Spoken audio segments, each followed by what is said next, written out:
Right guys, this is me, Mr.Not.So.Perfect. You probably can't see me. Yeah, well, it's not particularly dark. There's a lot of cloud cover. There's no starlight, there's no moonlight, but there's a lot of cloud cover. I mean, as you can see, my Note 10 Plus is picking up the lights across the estuary pretty good. So those lights are, I reckon, about 650, 700 meters away, thereabouts. Now, I've got a point which is a house, a few buildings across the way, and I think it's pretty much focused in the night vision. So anyway, that's it. Like I said, there's a lot of lights across there. It's not particularly dark tonight, but I did come out last night, and when I put my night vision over my right eye, it was slightly skewed, unlike the GT-14, which was fine.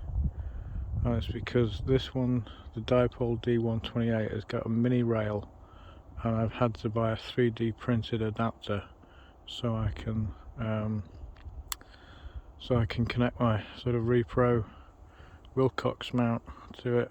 So, well, J-arm rather. So yeah, it's perfectly aligned to my left eye, although it's a little bit low on the rhino mount, so I need to, or the helmet mount, I need to adjust that to get it perfectly aligned.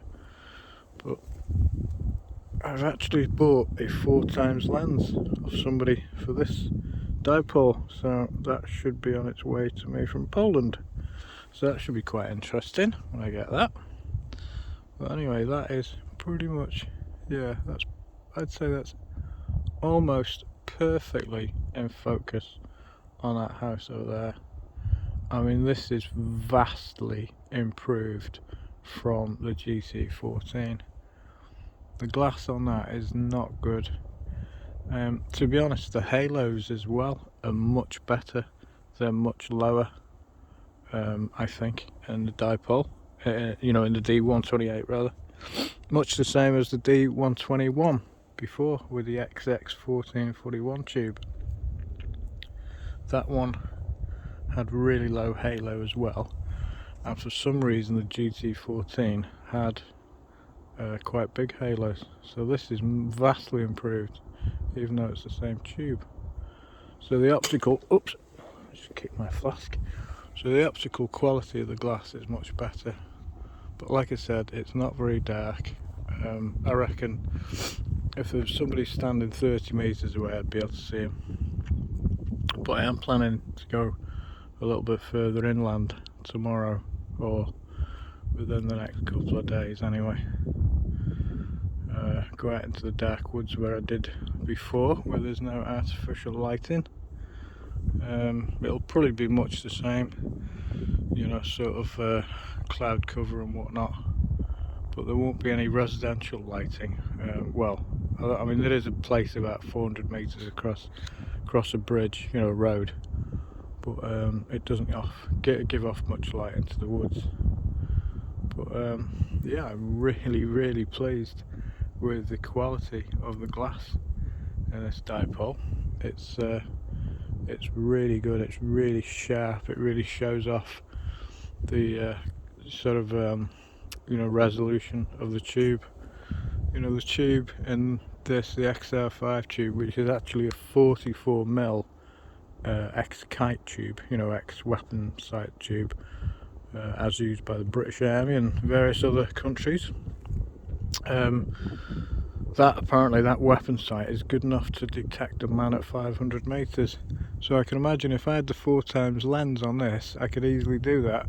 I mean, right, looking across the estuary, 700 meters there, if there was somebody standing in the field, there's no way with a naked eye I would see him. They're just invisible.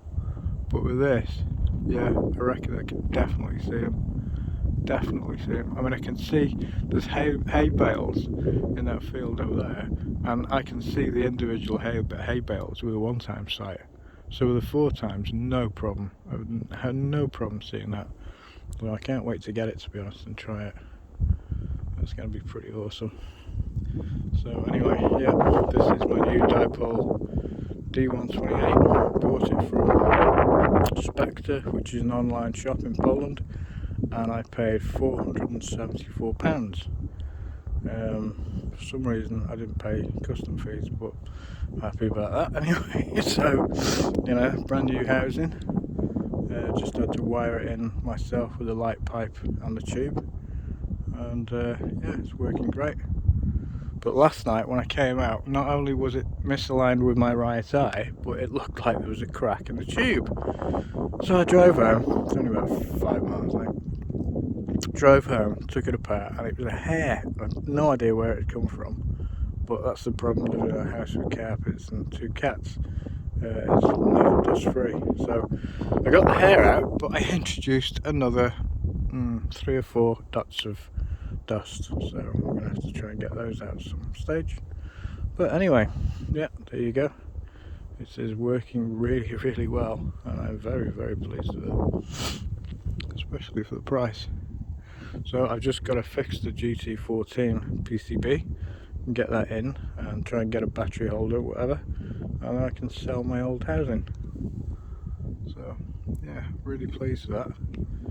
I can't wait to get that lens, the new one. That is going to be friggin' awesome, especially for astronomy, which is what I like to do as well.